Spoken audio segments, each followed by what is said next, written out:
to have a good solid chair in here for this one. You don't want to use the sofa, you don't want to have a soft cushy thing, and you don't want something that would spin around on wheels to practice this. Because what we're doing is practicing rising from sitting if you were frozen in place. Sometimes people get frozen in place. And even though you tend to get more frozen in place or have a hard time getting out of the sofa that has the low cushions and so forth, for our purposes, we want to strengthen the legs with one of the moves, and we want to do some practice on positioning in one. And that's what we're going to do right now, is practice our positioning. If you want to rise from chair, make sure that you come forward on your chair. Then take your feet and kind of tuck them back and turn your feet to one side or the other. Put your feet apart. And then you can lean over your knees, and if you need to, you can use the arm of the chair if there is one, or you can put your hand on your knees, lean over, and stand up.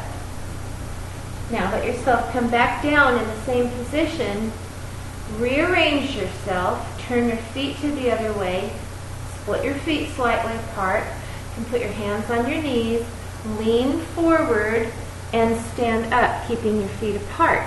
Now that you're up, and you can only see part of me here, what I want you to do is put your feet more or less together and just do a squat, up, squat, up, squat, up, squat, up, and now you can sit down again. And that would be one set. So what we're doing with that squatting and rising is strengthening the fronts of the legs, which are just absolutely the ones that help get you out of the chair. So let's do this again. Sitting on the chair, scooting ourselves forward. Taking and tucking the feet slightly underneath you, as close as you can. Very often you'll find that there's a piece right in here on the sofas or whatever. So you'll have to get your feet as tight to where you are as you can. Spread apart and pointed in one direction. Hands on your knees, lean forward and stand up and sit down. Reposition yourself on the chair, scooting forward, feet apart and feet pointing one way. Hands on the knees, lean forward, come up, bring your feet together, and a little squat, 2, 3, 4, and back down. Do 4 sets total. Moving from freezing, we're going to use a couple of different ideas interspersed. The first one, we're going to move the body and kind of follow with the rest of the body, where the other one, we're going to force a movement with our foot only. And we're going to do it in a natural way with our foot, which will lead to a more natural movement, which is kind of an unusual concept. Anyway, the first one, what I want you to do is throw your arms forward in a quick little motion and then just take a step with it.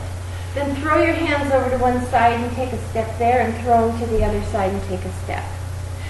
That is a way that my father was able to move from freezing.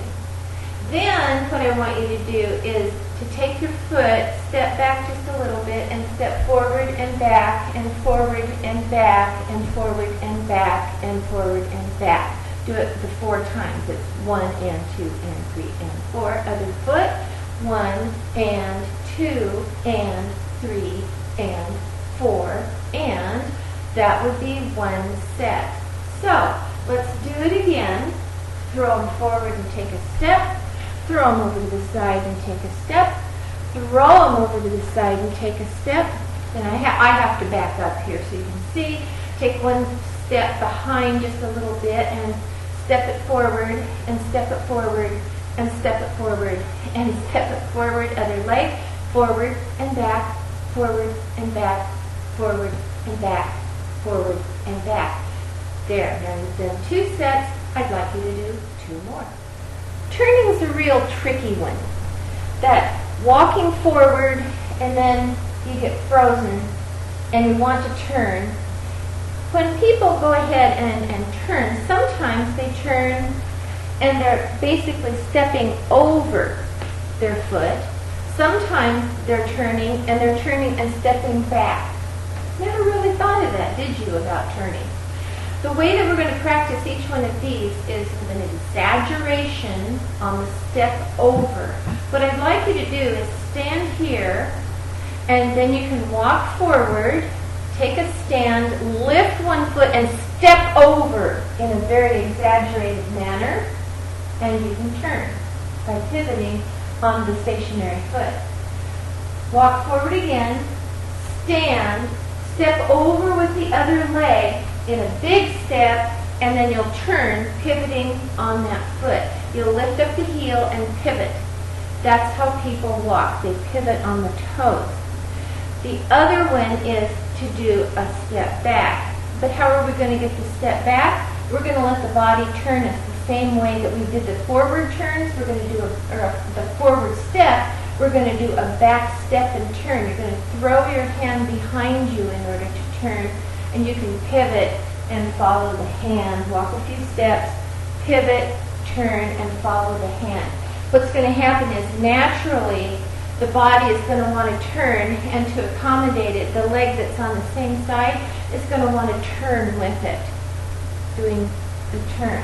So one set is going to be to walk forward for a couple of steps, stop, lift up a foot, step over and turn, walk a few steps, lift the other foot, step over and turn. Then you're going to do the back, flop it back and follow it, step, step, flop it back, follow it, step, step.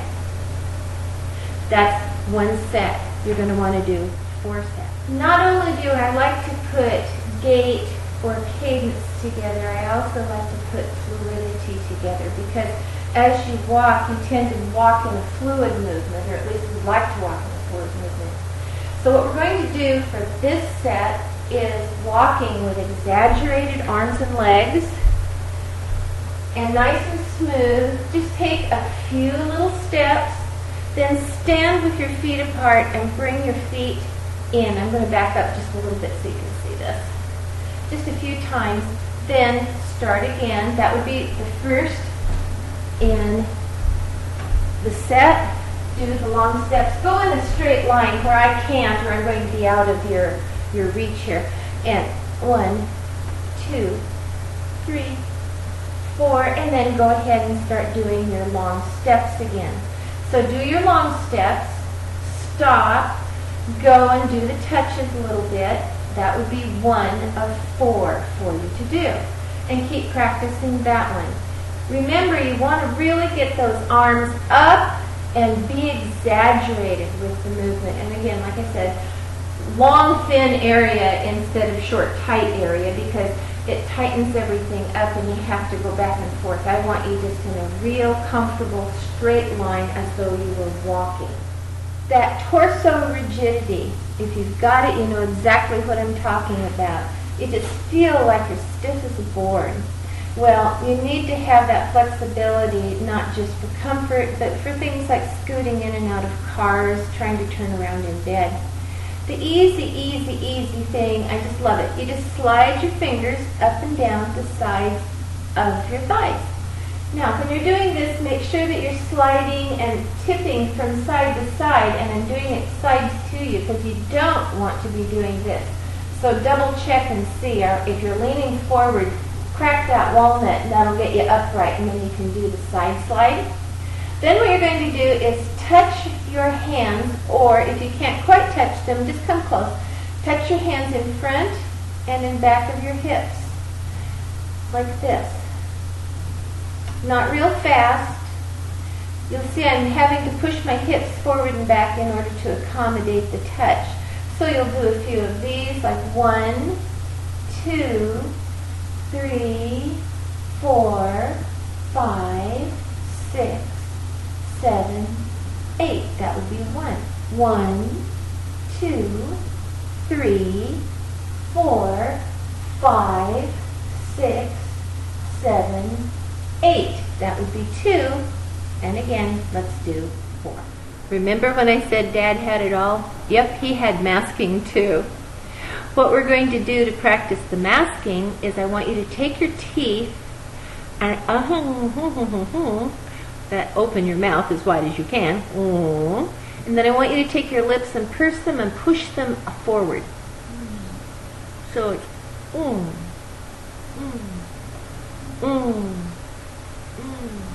Then what we're going to do is scrunch your face up, and then you're going to relax it and look up.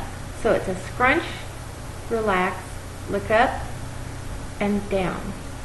Now, scrunch, relax, look down, and back to center. Then we're going to do the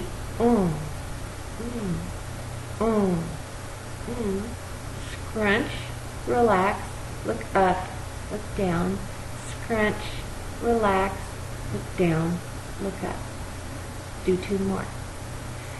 Join me on Facebook anytime. You're going to find a lot of Parkinson-specific exercises. I hope that these can really help you by practicing them for, about 3 days. You might want to drop me a line. You can private message me on Facebook.